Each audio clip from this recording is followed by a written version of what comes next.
నెహెమీయా గ్రంథము రెండవ అధ్యాయం. నెహెమీయా గ్రంథము రెండవ అధ్యాయము 18 చదువుకుందాము. తర్వాత నెహెమీయా గ్రంథము 3, 13 వచనాలు కూడా చదువుకుందాం. చూడండి, ఈ 2 వచనాలు చదువుతాను. ఇదియుగాక నాకు సహాయం చేయు దేవుని కొన్నస్తమును గూర్చి రాజు నాకు సెలవిచ్చిన మాటలన్నీ నేను వారితో చెబుతుంది. అందుకు వారు మనము కట్టుటకు పూనుకుందాము రండి అని చెప్పి ఈ మంచి కార్యం చేయటకే బలము తెచ్చుకొనిరి.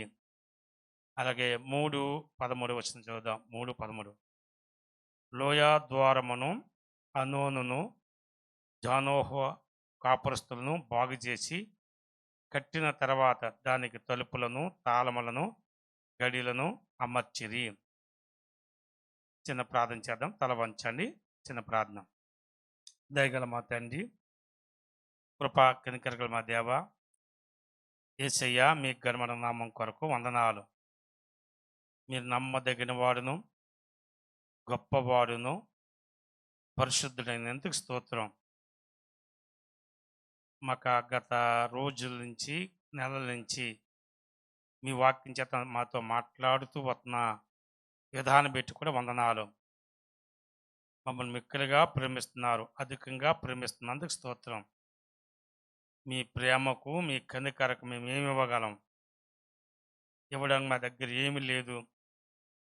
మీరు ఇచ్చిన రక్షణ పాత్రను చేతపుచ్చుకొని మీ నామములో కృతజ్ఞతా స్తోత్రాలు చెల్లిస్తూ ప్రార్థిస్తూ మహింపరుతున్నాను దేవా, మీకు వందనాలు. సంఘాన్ని పెట్టి, మా సావాస పరిచయాన్ని పెట్టి వందనాలు. సంఘం అంతా కూడా మేము రత్తుకొని ఈ కొరకు జీవిస్తూ మీ యందు ఆసక్తి కలిగి ఉండేటట్లుగా కృప చూపించండి. నిర్లక్ష్యం, అజాగ్రత్త కూడా తొలగించమని ప్రార్థిస్తున్నాం.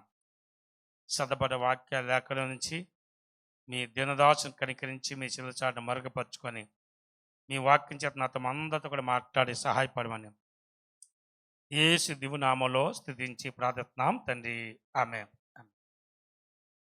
ఒకసారి స్తోత్రం చెప్దామా? హల్లెలూయా. చూడండి, మూలవాక్యం మనకి అదే వాక్యం కదండి. మనము కట్టుటకు పూనుకుందాము రండి. ఒక మాట చెప్పండి అందరూ మనతో. కొంచెం చెప్పండి. మనం కట్టుటకు ఈ మంచి కార్యం చేయటకే, ఇలాగనండి, మీకు ఎక్సర్సైజ్ కూడా ఉంటుంది. ఇలా ఈ మంచి కార్యం చేయటకే బలము తెచ్చుకొనిరి. కాబట్టి ఏం కట్టారు అంటే ప్రాకారం కట్టారు.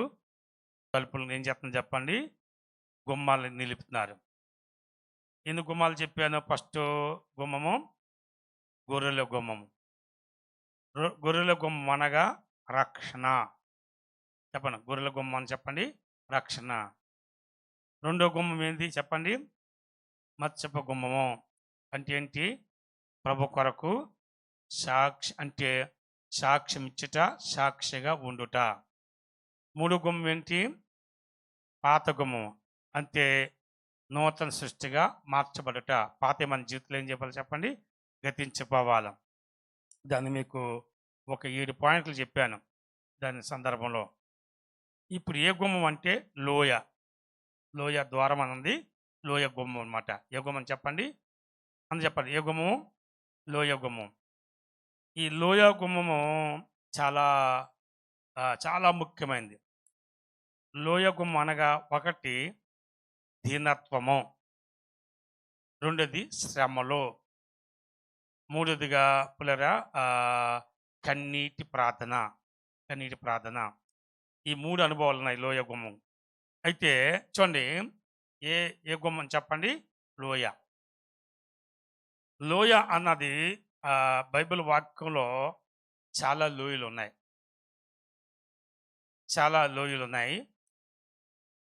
లోయ గుండా ప్రయాణం మరి కనబడుతుంది బైబిల్ వాక్యంలో. ఏ లోయలో ఏం జరిగిందో, ఏ లోయలో మరి ఏముందో బైబిల్ వాక్యంలో చాలా తేటగా కనిపిస్తుంది. ఆ లోయల గురించి చెప్పకముందు ఈ ఈ లోయ గుమ్మము లేక ద్వారం అన్నప్పటికీ ఇలాగ గుమ్మం అన్నప్పటికీ ఏంటంటే దీనత్వము ఫస్ట్. ఏం కాదు చెప్పండి? దీనత్వం. దీనత్వం అన్నది అది ప్రభు ద్వారాగా మనకు కలిగింది. ప్రభు ద్వారాగా మనకు కలిగింది. మంచి మీకు వాక్యంలో చూపిస్తాను. మత్తయి సువార్త చూడండి. మత్తయి సువార్త 11వ దానికి ముందు మత్తయి సువార్త 5వ అధ్యాయము 3వ వచనం చదువుదాం. బైబిల్ తెరిచి మత్తయి సువార్త 5వ అధ్యాయం 3వ వచనం చదవండి. ఒకసారి గట్టిగా స్తోత్రం చెప్పండి. చూడండి ఇక్కడ ఏమన్నాడంటే ఆత్మ విషయమై దీనులైన వారు ధన్యులు, పరలోక రాజ్యము వారిది. అందరు చెప్పాల. ఎవరిది? చెప్పండి. ఆత్మ విషయంలో ఎవరైతే దీనులుగా ఉంటారో పరలోక రాజ్యము చెప్పండి వారిది. ఈ దీనత్వం లేని వారికి ఏం దొరకదంటే పరలోకము దొరకదు అని రాయబడింది. చెప్పండి ఏం దొరకదు చెప్పండి అని చెప్పండి. వాళ్ళు అంటే దొరకదన్న దానికంటే వారు పరలోకానికి ప్రవేశించలేరు. దొరకదన్న దానికంటే చెప్పండి వారు పరలోకానికి ఏం చేయాలి చెప్పండి? పరలోకానికి ఏం చేయలేరు? కొంచెం నోటి చెప్పండి. పరలోకానికి ఏం చేయలేరు? ప్రవేశించలేరు. కాబట్టి దీనత్వం అన్నది అది చాలా ఒక ఉన్నతమైన కృప. ఈ మత్తయి సువార్త 5వ అధ్యాయము 6వ అధ్యాయము 7వ అధ్యాయము ఇది పరలోక అంటే కొండ మీద ప్రసంగం. ఏ ప్రసంగం చెప్పండి? కొండ మీద. ఈ కొండ మీద ప్రసంగం అంటే పరలోకానికి వెళ్ళే మెట్లు, సోపానాలు అన్నమాట. పరలోకానికి వెళ్ళే సోపానాలు, పరలోకానికి వెళ్ళేది. అంది ఈ 5, 6, 7 అధ్యాయాలు మీరు జాగ్రత్తగా చదవాలి. మనం చదివితే స్పష్టంగా యేసుప్రభువు వారు చెప్పాడు. కొండ మీద 3 రోజులు చెప్పాడు. 3 రోజులు ప్రసంగం చేశాడు. ఈ పరలోక రాజ్యానికి వెళ్ళే మెట్ల గురించి ఎన్ని రోజులు ప్రసంగం చేశాడు చెప్పండి అని చెప్పండి. ఎన్ని రోజులు చేశాడు అని చెప్పండి? 3 days. ఈ 3 రోజులు కూడా పరలోకానికి ఎవరు వెళ్తారు, పరలోకానికి ఎవరు వెళ్ళరు అని చెప్పాడండి. వెళ్ళే గ్రూప్ ఎలాగుంటారు, వెళ్ళలేని వారు ఎలాగుంటారు, వెళ్ళే మనసు ఎలాగుంటుంది, వెళ్ళలేని వారు మనసు ఎలాగుంటుంది, వెళ్ళే హృదయం ఎలాగుంటుంది, వెళ్ళలేని హృదయం ఎలాగుంటుంది, వెళ్ళే వారి యొక్క తలంపులు ఎలాగుంటాయి, వెళ్ళలేని వారి యొక్క తలంపులు ఎలాగుంటాయి, వెళ్ళే వారి యొక్క మాటలు ఎలాగుంటాయి, వెళ్ళలేని వారి యొక్క మాటలు ఎలాగుంటాయి, వెళ్ళే వారి యొక్క నడక ఎలాగుంటుంది, వెళ్ళలేని వారి యొక్క నడక ఎలాగుంటుందో చాలా స్పష్టంగా రాశాడండి. మనం బహు జాగ్రత్తగా ఒట్టిగా చదువుకొని పోతే మనకు అర్థం కాదు. బహు జాగ్రత్తగా అది ప్రారంభంలోనే మొట్టమొదటి మాట ఏమన్నాడంటే ఆత్మ విషయంలో దీనులైన వారు ధన్యులు, పరలోక రాజ్యము వారిది అన్నాడండి.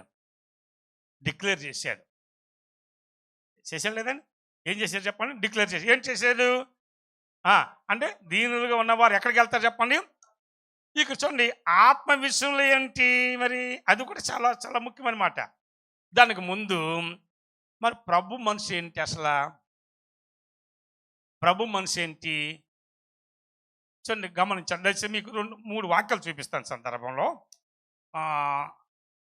మొదటి కొరింథీ పత్రిక 2వ అధ్యాయం 16వ వచనం చూడండి. మొదటి కొరింథీ పత్రిక 2:16లో ఏముందో చూడండి. ఒక మాట 2 వాక్యాలు చూపి త్వరగా చూడండి. ఏమన్నా? ప్రభు మనసుని ఎరిగి ఆగండి. చూడండి ఒక మాట ఏమన్నాడు? ప్రభు మనసు ఎరిగి ఆయనకి బోధింపగలిగిన వాడు చెప్పండి. అందరూ చెప్పండి. ఆయనకి బోధింపగలిగిన వాడు ఎవరు? ఏ మనసు చెప్పండి? ప్రభు యొక్క మనసు. ఇంకో మాట చదవం. రోమాపత్రిక 11వ అధ్యాయం 34, 35 చూడండి. రోమాపత్రిక 11వ అధ్యాయం 34, 35. చూడండి ప్రభు ఏమన్నాడు ఇక్కడ? ప్రభు మనసును చెప్పండి ఎరిగిన వాడు ఎవడు? ఆయనకు ఆలోచన చెప్పిన వాడు ఎవడు? ఇచ్చి చూడండి ముందుగా ఆయనకి ఇచ్చి ప్రతిఫలం పొందినవాడు, పొందగలిగిన వాడు ఎవడు? ఆయన ద్వారాను ఆయన నిమిత్తమును. ఆగే ఒకసారి గట్టిగా చప్పట్లు కొడదాం ప్రభుకి. తమ్ముడు మరొకసారి చదవండి. అక్కడ ఏమంటాడు? ప్రభు మనసును చూడండి. ప్రభు మనసును ఎరిగిన వాడు. ఈ మాట చెప్పండి. ఎవరు మనసు? చూడండి, ఎంతమందికి నా ప్రభు మనసు తెలుసు అన్న వర్షం ఎత్తండి. చెప్పు అబ్రాహం, చేతే కదా.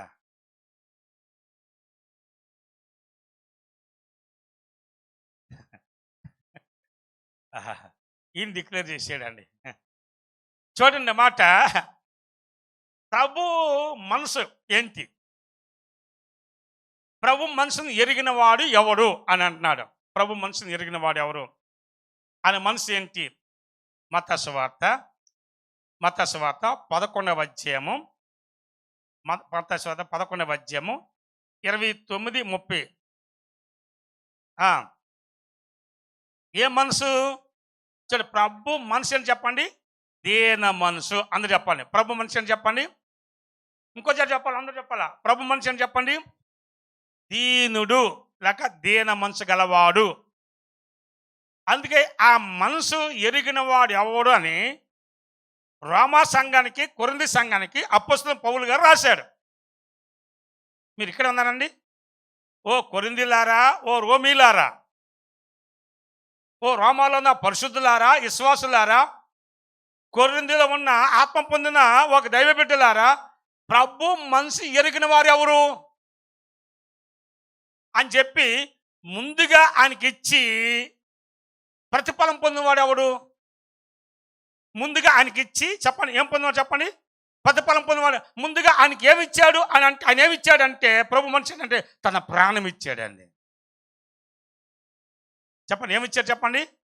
ఒక మాట, ప్రాణము కన్నా ఈ లోకంలో ఇలివైంది ఏదీ లేదు, ప్రాణము కన్నా శ్రేష్టమైనది ఏదీ లేదు, ప్రాణము కన్నా గొప్పది ఏదీ లేదు. ముందుగా ఆయన ఏమి ఇచ్చాడంటే తన ప్రాణాన్ని ఇచ్చాడండి. తన ప్రాణాన్ని ఇవ్వడానికి ఎంత దీనత్వం వహించాడు, ఎలాంటి దీనత్వం వహించాడు అంటే, యెషయా గ్రంథము 50వ అధ్యాయము, యెషయా గ్రంథం 50 అధ్యాయము 6వ వచనంలో ఏముందంటే, యెషయా గ్రంథం 50 అధ్యాయం 6వ వచనంలో కొట్టి వారికి ఏం చేశాడు చెప్పండి? అందరూ చెప్పండి. కొట్టి వారికి ఈపుని అప్పగించాడు, ఎంటికలు పెరికే వారికి ఆయన చెంపలు ఏం చేశాడు? అప్పగించాడు. అగలి ఉమ్మి వేయవారికి, అవమానపరచే వారికి, ఇది దీన మనసు అండి. చూడండి, ఒక్క మాట, ఏదైనా సహిస్తారు కానీ మొక్క మీద ఉమ్మేస్తే సహిస్తారా? ప్లీజ్ అందరు కొంచెం సంబంధం చెప్పండి.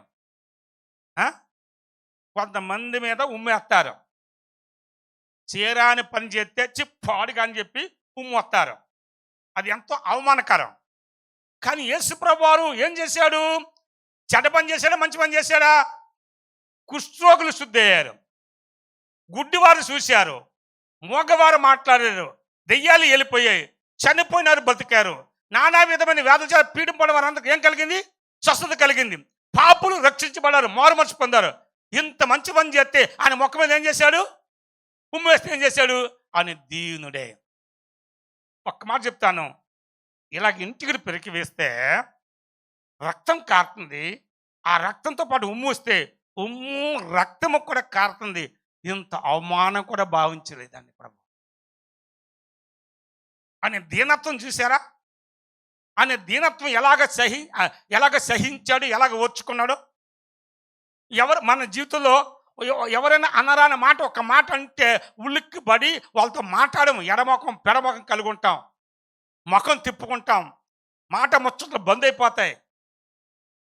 పిల్లరా, యేసు ప్రభు ఎలాగున్నాడో మనము కూడా అలాగుంటేనే పరలోక రాజ్యానికి వెళ్తాం.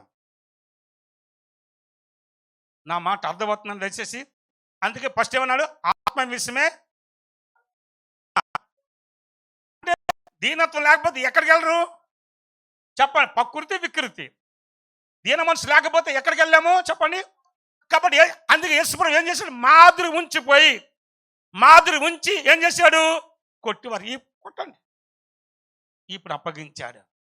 సాధారణ కొడతంటే ఏం చేస్తాం? మనం తప్పించుకున్న ప్రయత్నం చేస్తాం. కానీ కొట్టివారికి ఏం చేశాడు యేసయ్య? ఇప్పుడు అప్పగించాడండి.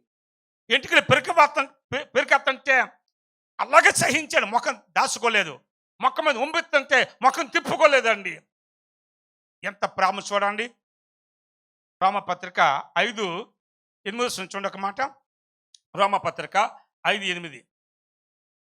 అయితే అయితే దేవుడు మన ఎడల ఎట్లనగా చూడండి. ఎప్పుడండి? ప్లీజ్ అందరూ చెప్పాలా. మనం ఇంకను పాపలమై ఉంటుండగానే క్రీస్తు మన కొరకు ఏమైపోయాడు? ఎప్పుడు చనిపోయాడు తమ్ముడు ఏనండి, దయచేసి చెల్లమ్మలారు ఏనండి. మనం ఇంకా ఎట్లనగా దేవుడు మన ఎడల తన ప్రేమను ఏం చేశాడు? వెల్లడిపరిచాడు. అని ప్రేమ ఎంతో గొప్ప వెల్లడిపరిచాడు. ఏంటంటే మనం ఇంకా పాపలమై ఉంటుండగానే క్రీస్తు మన కొరకు ఏమైపోయాడు? చనిపోయాడండి. అందుకే బల్ల తీసుకుంటాం వాడిక ప్రకారంగా. ఆయన జననం, ఎందుకు పుట్టాడు, ఎందుకు చనిపోయాడు, ఎందుకు లేచాడు, ఇది జ్ఞాపం చేసుకొని మనం ఆయన గుణాత్సలను ప్రచురించాలంటాను. ఆయన ప్రచురించాలా, ఆయన కొరకు సాక్షిగా ఉండాలా. అలవాటు ప్రకారంగా వాడిక ప్రకారంగా బల్ల సండే రోజు చాలామంది వస్తారు. బల్ల తీసుకుంటే పరలోకానికి వెళ్తారని. పిల్లరా, ఈ మార్పు లేకుండా బల్ల తీసుకుంటే కూడా నీకు నష్టమే కలుగుతుంది కానీ లాభం కలగదు. ఫస్ట్ సండే సెకండ్ సండే చాలామంది రెస్ట్ తీసుకుంటారు. ఫస్ట్ సండే తిన్న భోజనం అరగక ఈ వారం అంతా రెస్ట్ తీసుకుని మళ్ళీ థర్డ్ సండే వస్తారు ఎక్కువ జనం. నేను చాలాసార్లు అబ్జర్వ్ చేశాను. ఇది ఎంత బాధకరము, ఎంత వేదనకరం అంటే నిజంగా మనస్సాక్షి ఉన్నవాడు ఎవ్వరు కూడా దేవుని మందిరం మానడు. దేవుని మందిరం మాడాడంటే వాడు దేవుని దృష్టికి యోగ్యుడు కాదు, అని దేవుని దృష్టికి క్రైస్తవుడు కాదు, విశ్వాసం కూడా కాదనమాట అండి. ఆదివారం డుమ్మ కొట్టి పిల్లల వంకో, చుట్టాల వంకో, బంధువుల వంకో, ఈ వంక అని చెప్పి మానితే వాళ్ళు దేవుని రాజ్యానికి వారసులు కాదండి. నీ కొరకు ప్రాణమిచ్చి, తన రక్తం ఇచ్చి మన కొరకు ఆ ప్రాణం దారబోసిన ఆ యేసు కొరకు మనం మన త్యాగం చేసుకుని ప్రభుని స్తుతించుకుంటా, ప్రభు గణపరచుకుంటా, ప్రభు దగ్గర రాకపోతే అటువంటి వారు ప్రభు దగ్గరికి ఎలాగెళ్తామండి? మనము ఎలాగెళ్ళగలము? ఇది చాలా పులరా వేదనకరణ మాట అని చెప్పి ఒక దేవుని సేవకుడిగా ఈ మాట చెప్తున్నాను దేవుని బిడ్డలారా. కాబట్టి పులరా, ఏ ద్వారం ఇది? లోయ ద్వారం. ఏం కలిగి ఉండాలి చెప్పండి? దీనత్వం. చాలామంది దీనులుగా కనబడతారు కానీ లోపల క్రూరత్వం ఉంటుందండి. నా మాట మీకు అర్థమైందండి? పైకి ఎలా కనిపిస్తామో చెప్పండి? దీనులుగా కనబడతాం కానీ లోపల ఏముంటుంది? క్రూరత్వము, అహంకారము, అహంభావము.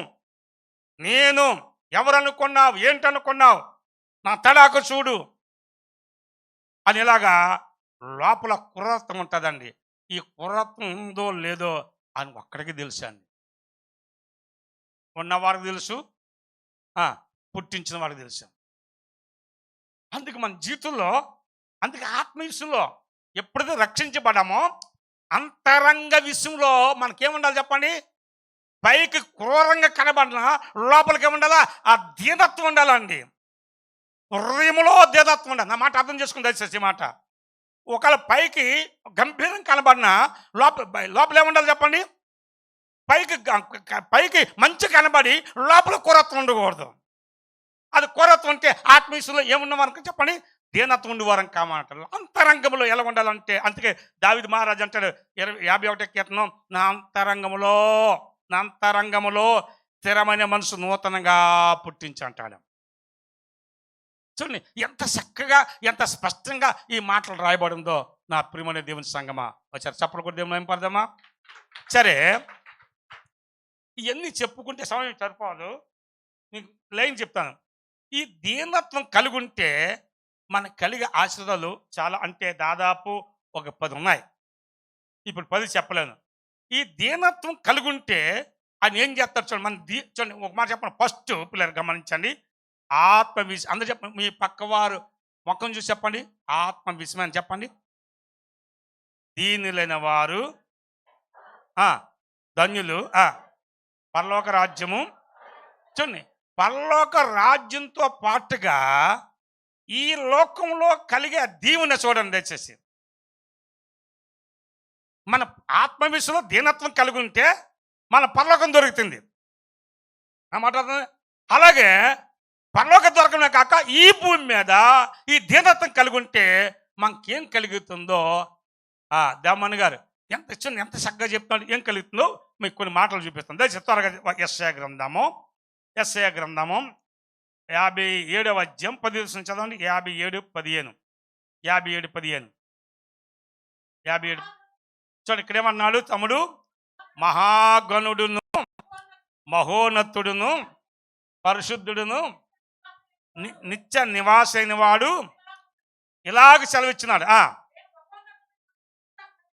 నేను మహోన్నతమైన పరిశుద్ధ స్థలములో నివసించేవాడను అయినను చూడండి వినయమ గలవారి యొద్దను చేటకును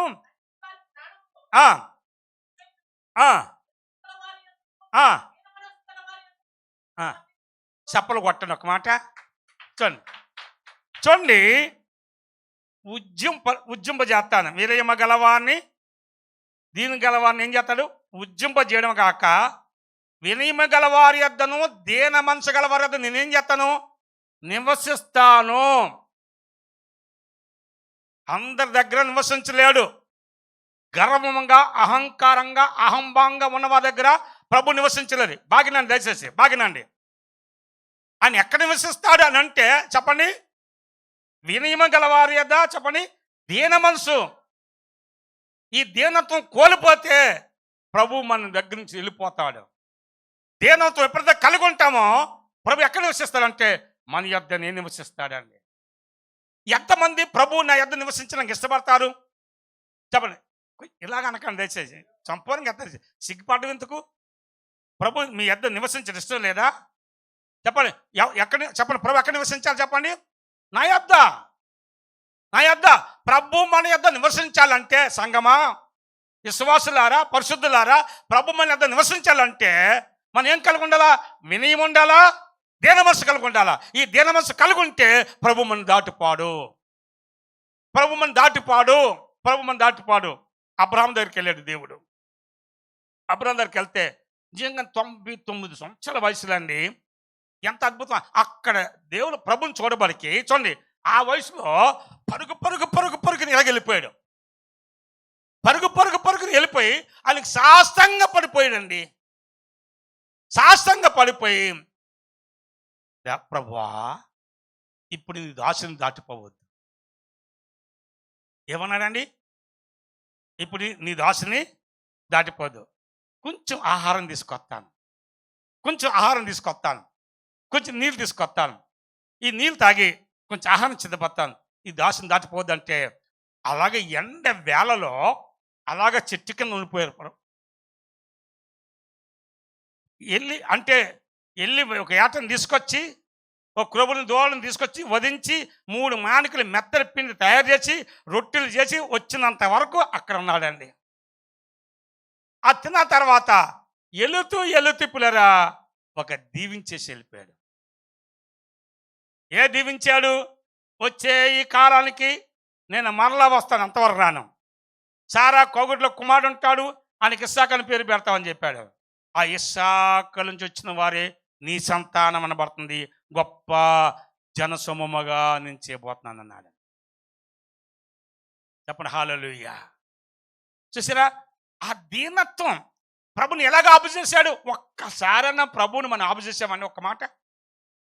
ముక్కుబడిగా ప్రార్థన చేస్తున్నాం, అలవాటు ప్రకారంగా ప్రార్థన చేస్తున్నాం, వాడుక ప్రకారంగా ప్రార్థన చేస్తున్నాం. కానీ ప్రభు దగ్గర, ప్రభా ఈరోజు నన్ను దాటిపోవద్దు, నా యొద్ద నివసించు, నాతో మాట్లాడు, నన్ను దర్శించు, నన్ను బలపరచు, నా జీవితంలో కార్యం చే ప్రభుని అడుగుతున్నామా ప్రభుని? ఒక పక్క సీరియల్ చూస్తూ ప్రార్థన చేస్తాం, ఒక పక్క సినిమాలు చూస్తూ ప్రార్థన చేస్తాం, ఒక పక్క లేనిపోని చూస్తూ ప్రార్థన చేస్తుంటే ఇలాంటి ప్రార్థన ప్రభు అంగీకరిస్తాడా? చెప్పండి సహోదరులారా, అక్కలారా, చెల్లమ్మలారా, చెప్పండి అన్నలు మీరు చెప్పండి, అంగీకరిస్తాడా? అందుకు ఇప్పుడు గమనించండి, ఈరోజు ప్రభు మనం దాటిపోకూడదు అని చెప్పండి. ప్రభు నన్ను దాటిపోకూడదు చెప్పండి. ఎవరిని దాటిపాడు? వెరీ గుడ్, చెప్పండి. ఎవరిని దాటిపాడు? దీన మనసు గలవారి. యోహాను సువార్త 14:23 చూడండి. చాలాసార్లు చెప్పిన ఈ మాట. 14:23 14:23 చదవండి. ఆ, ఆ. నన్ను ప్రేమించిన ఎడలా నా మాట గైకొను, నా తండ్రి వాడిని ప్రేమించను. చూడండి, మేము వాని యొద్దకు వచ్చి, ఇప్పుడు చప్పలు కొట్టను ప్రభుకి. హల్లెలూయా.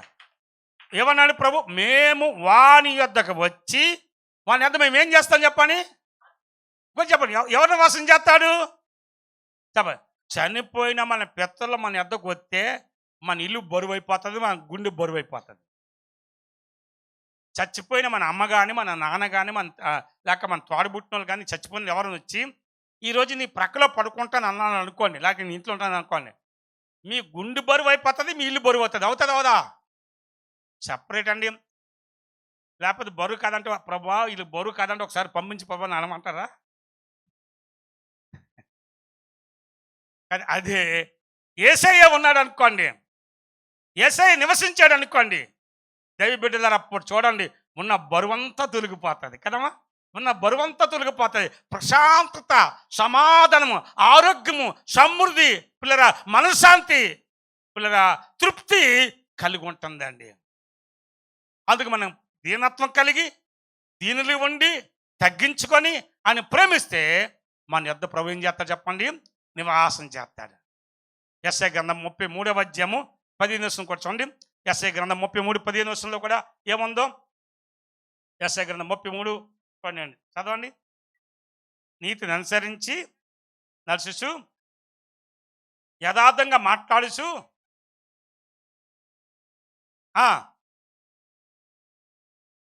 లంచము పుచ్చుకోకుండా తమ చేతులను మలుపుకొని అచ్చన మాట చెప్పకుండా అంటే వినకుండా చెవులు మూసుకొని చెడుతనం చూడకుండా కన్నులు మూసుకొని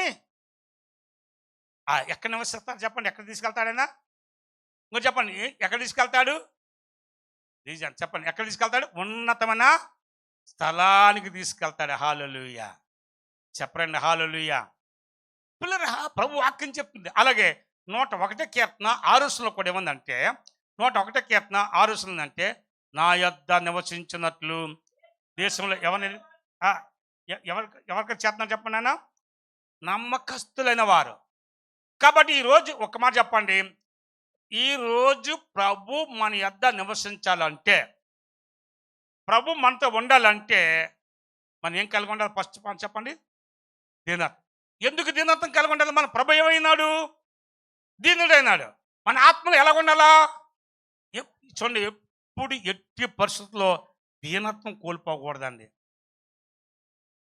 ఫిలిప్పీ పత్రికలు రాశాడు, తీయకండి, మీ సహనము సకల జనులకు తెలియజేయ. మన సహనం ఎంతవరకు తెలియదు చెప్పండి? సకల జనులు అని చెప్పండి. ఒకసారి చెప్పండి. ఓయమ్మో, ఆయన రక్షణ పొందాడు కానీ ఏం సహనం ఉందండి ఆయనకి? ఆయన బల తీసుకున్నాడు కానీ ఏ సహనం ఉందండి అన్నవాళ్ళు లేరా? మనకేముండాలా అంటే, సహనం అంటే ఎదుటివాడు తప్పును, ఎదుటివాడి యొక్క బలహీనతలను, ఎదుటివాడి యొక్క లోపాన్ని సహించడమే సహనం. అన్ని మంచుకుంటే నువ్వు సహించేది ఏంటండి? నా మాట అర్థమవుతుందండి? అన్ని మంచుకుంటే సహించేదేంటి? మంచిగా లేని వాటి సహించడం చెప్పండి సహనం. ఆ సహనం ఎవరికి తెలియాలా చెప్పండి? వీళ్ళెవరు? దైవ బిడ్డలు. వీళ్ళెవరు? క్రైస్తవులు. వీళ్ళెవరు? విశ్వాసులు. వీళ్ళెవరు? పరిశుద్ధులు. వీళ్ళెవరు? నీతిమంతులు. వీళ్ళెవరు? భక్తులు. వీళ్ళెవరు? దేవుని బిడ్డలు. నా దేవుని బిడ్డలరా, ఈ రీతిగా మనం కలిగి ఉండాలని దేవుని వాక్యము చాలా తేటగా మనకు బోధిస్తుంది. దేవుని స్తోత్రం చెప్దాం ఒకసారి. ఒకటి చూడండి, దీనత్వం కలిగి ఉంటే దేవుడి మన యొద్ద ఏం చేస్తాడు? నివాసం చేస్తాడు. రెండోదిగా దీనత్వం కలిగి ఉంటే 37వ కీర్తన దీనత్వం కలిగి ఉంటే 11 చూడండి. కీర్తన గ్రంథం 37:11, 37:19 కూడా రాసుకొని చదవండి. ఇక్కడ ఏమన్నాడంటే, దీనులు భూమిని ఏం చేస్తారు చెప్పండి? స్వతంత్రించుకుందరు, బహు క్షేమము కలిగి. చప్పలు కొట్టండి ఒకసారి. ఇక్కడ ఏమన్నాడు చెప్పండి? దీనులు భూమిని ఏం చేస్తారు? స్వతంత్రించుకుంటారు. బహు సుఖము కలిగి ఏం చేస్తారు? క్షేమము కలిగి సుఖించెదరు. ఒక్క మాట అడగమంటారు మిమ్మల్ని, ఎంతమంది గురంలో సుఖం ఉందో ఒకసారి చెయ్యత్తాను. నేనేమనుకోను, నా ఇంట్లో సుఖం ఉంది అన్నలో మీరు చెప్పండి. మా ఇంట్లో సుఖం ఉంది అన్నవాళ్ళు చెల్లెం మీరేం చెప్పండి. మా ఇంట్లో సుఖం ఉన్నాయి, మా అమ్మ నాన్న ఏం కీసులాడుకోరు, మేము మంచిగా ఉన్నాను చేతండి. చూసారా ఎందుకు సుఖం లేదు? ఎందుకు సుఖం లేదు? ఆత్మీయులో ఏం లేదు? దీనత్వం లేదు. వజ్రమ్మ గారు ఏం లేదు? వింటున్నావా వజ్రమ్మ? కొంచెం జరిగిను లేకలా కొత్తాం.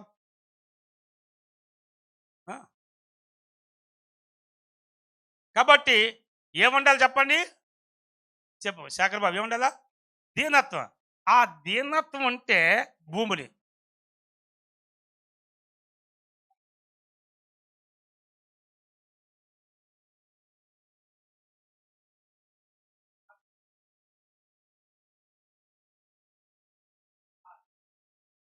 అన్నారు కాబట్టే మనకి ఇండిపెండెంట్ డే వచ్చింది,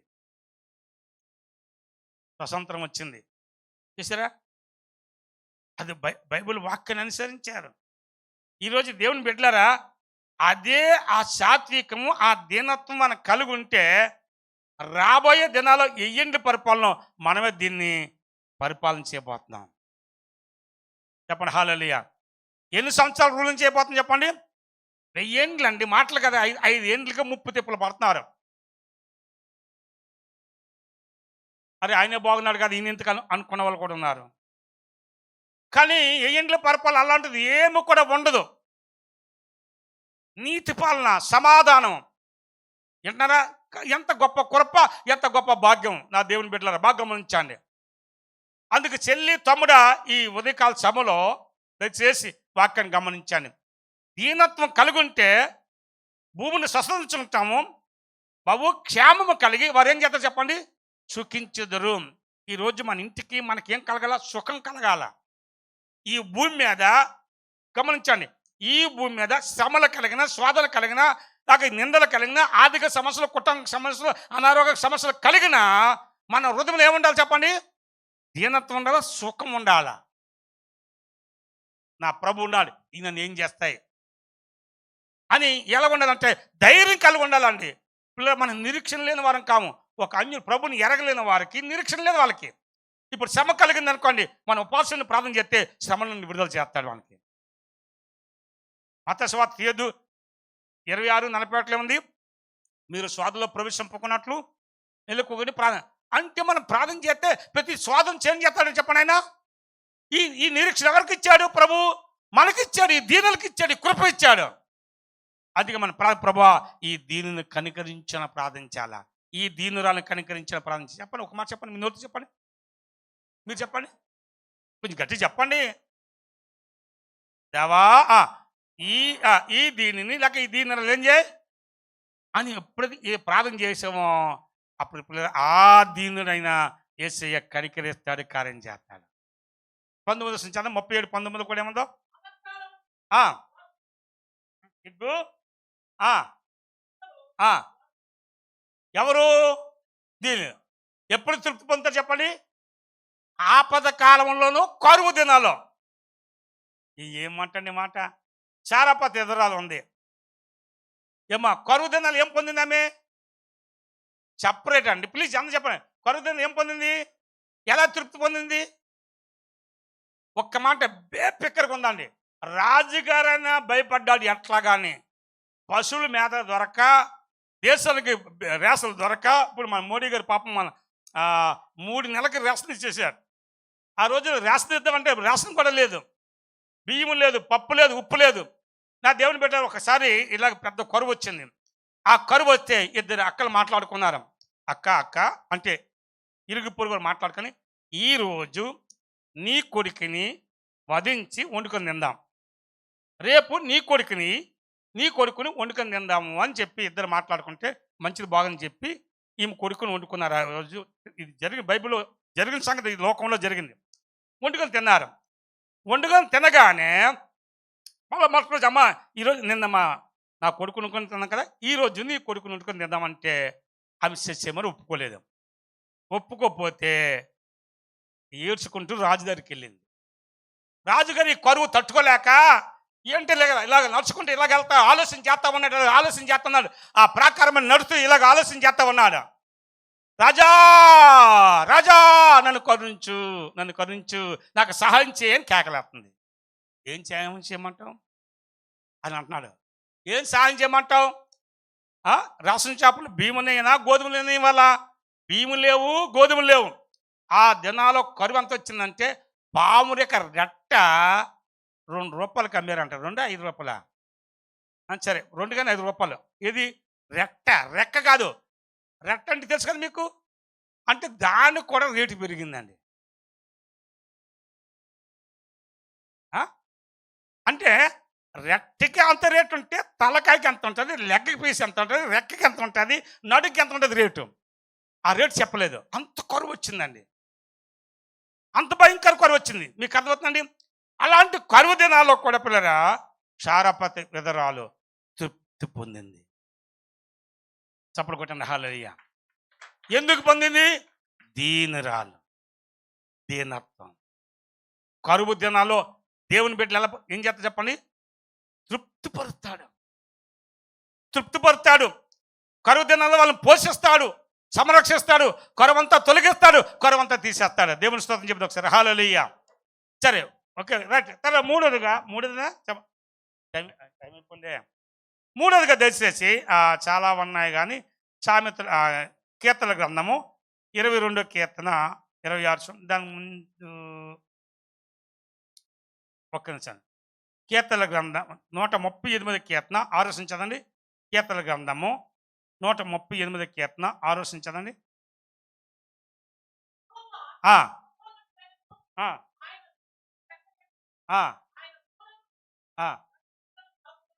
ఆగానే ఇక్కడ ఇద్దరు కనిపిస్తున్నారు, దీనులు గర్విష్ఠులు. చెప్పండి, అన్న చెప్పండి, ఇంకోసారి చెప్పండి. దీనులు గర్విష్ఠులు. దీనులు దేవుడు ఏం చేస్తానన్నాడు? లక్ష్య పెడతానన్నాడు. గర్విష్ఠులు ఏం చేస్తానన్నాడు? ఎరుగేం చేస్తాడు చెప్పండి? నరకంలో వేసేస్తాడు. అందుకే గర్విష్ఠులకి గడ్డి తినిపించాడు. ఎవరు తినిపించాడు గడ్డి? నెబుకద్నెజరు. అన్న ఒక మాట చెప్పాలంటే నెబుకద్నెజరు ఏమన్నాడంటే నేను కట్టించాను అన్నాడని. అంతే. ఆ మాట, నేనన్న మాట దేవుణ్ణి మర్చిపోయి నేనన్న మాటకు ఎంత గడ్డి తినిపించాడంటే 7 సంవత్సరాలు ఒక రోజు అడవి జంతువులతో కలిసి గడ్డి తింటూ, అడవి జంతువు పడుకుంటూ, అడవి జంతువులక ఆ మంచు తడిసి ఎండగా ఎండిపోయి మంచు తడిసిపోయి ఉన్నాడండి. ఎన్ని సంవత్సరాలు చెప్పండి? 7 సంవత్సరాలు. ఏమొచ్చింది చెప్పండి? మన ఇన్నరా బిడ్డల, ఇన్నరా, గర్వము నాశనానికి ముందు గర్వం నడుతున్నాడు. ఎవ్వరికి ముఖ్యంగా స్త్రీలు మర్చిపోకండి. స్త్రీలకి ఎక్కువ ఉంటుంది గర్వం, కనబడలేని గర్వం ఉంటుంది. ఎప్పుడు కూడా ఈ గర్వం మనకు రాకూడదు. గర్వం వచ్చిందా నాశనం తెచ్చుకుంటున్నాం. తగ్గింపు, హంబుల్ లైఫ్, సమర్పణ రావాలి. నీకు ఎంత తగ్గింపు ఉంటుందో, ఎంత దీనత్వం ఉంటుందో దేవుడు నిన్న పైకి లేపుతాడు. హలో, వింటున్నారమ్మా? వీరికి ముఖ్యంగా అన్న మాటకు మీరు మోకాలు మార్చుకోకండి. గర్వం ఉంటే ఇరిసిపెట్టాను, లేకపోతే దేవుని స్తుతించాను. అలా మా వాళ్ళు కూడా ఉంటుంది. మా వాళ్ళు చందుల వీళ్ళు కూడా ఉంటుంది. ఏమనుకున్నావని చెప్పి ఎప్పుడు కూడా మనకేముండకూడదు చెప్పండి? గర్వం ఉండకూడదు. తగ్గింపు రావాలా, ఆ సమర్పణ రావాలా. ఆ తగ్గింపు సమర్పణ వస్తే మన ప్రభువు లక్ష్య పెడతాడు. లక్ష్య పెట్టడమే కాక మన పైకి లేపుతాడు. బైబిల్ తీయొద్దు కానీ నిర్గమకాండము 22వ అధ్యాయం 24వ వచనంలో వారు మూలుగుతూ మొరబెట్టగా ప్రభు వారి యందు లక్ష్యం ఉంచెను. ఏం చేసి చెప్పండి? ప్రభు వారి యందు ఏం చేసి చెప్పండి? ఏం చేశాడండి? లక్ష్యం ఇచ్చి ఏం చేశాడు? ఐగుప్తు యొక్క బానిసత్వం నుండి విడుదల చేశాడు. ఆ బానిసల బతుకు నుంచి, ఇనప కొలుముల నుండి, ఆ శోధులన్నిటి నుంచి కూడా వాళ్ళు బయటకు తీసుకొచ్చాడు. నా ప్రియమైన దేవుని సంగమా, ఎప్పుడు కూడా మనం దేని విషయంలో కూడా ఏం చేయకూడదంటే గర్వించకూడదు, అతిశయపడకూడదు. 20వ కీర్తన అంటాడు చివరి వచనంలో, కొందరు రథములను బట్టి, కొందరు గుర్రాలను బట్టి అతిశయపడతారు. మనమైతే మన దేవుడిన ప్రభువుని బట్టి ఏం చేస్తున్నాము? గుర్రాలు రథాలు. ఆ రోజుల్లో చెప్పడం గుర్రాలు రథాలు, ఎవరికి ఎక్కువ గుర్రాలు ఉన్నాయి, ఎవరికి ఎక్కువ రథాలు ఉన్నాయి అని అతిశయపడేవారు. అంటే ఈ రోజుల్లో కార్లు, బిల్డింగులు, ఇల్లులు, వాకళ్ళు, భూములు, ఇవన్నీ వీటిని పెట్టి మనం దేవుని స్తుతించాలి తప్ప మనం ఏం చేయకూడదు చెప్పండి? అతిశయం రాకూడదు, గర్వం రాకూడదు. ప్రభా ఇది నీ కృప, నీ కనికర, నీ దైవలక ఈ కృప దొరికిందని చెప్పి మనం దీనులుగా తగ్గించుకున్నప్పుడు దేవుడు ఇచ్చిస్తాడండి. చెప్పండి హల్లెలూయా.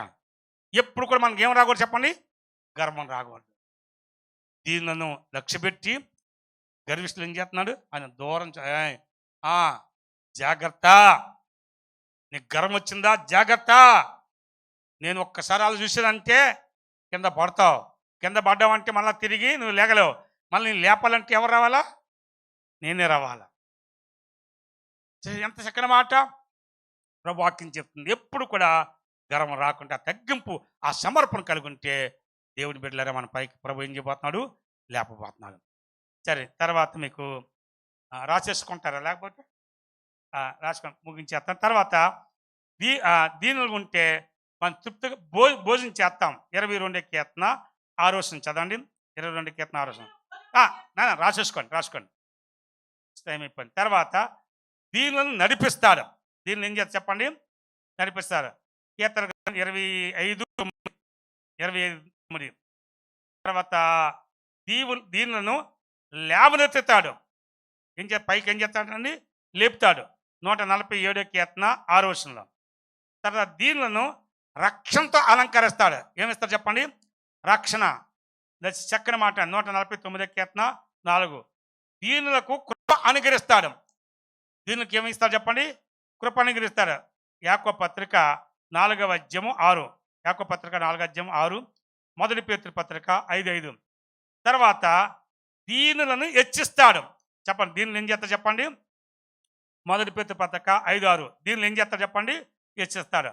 తర్వాత దీనులను దుష్టిస్తాడు. దీనులను ఏం చేస్తాడు చెప్పండి? దుష్టిస్తాడు. అంటే మన మీద దృష్టి పెడతాడు.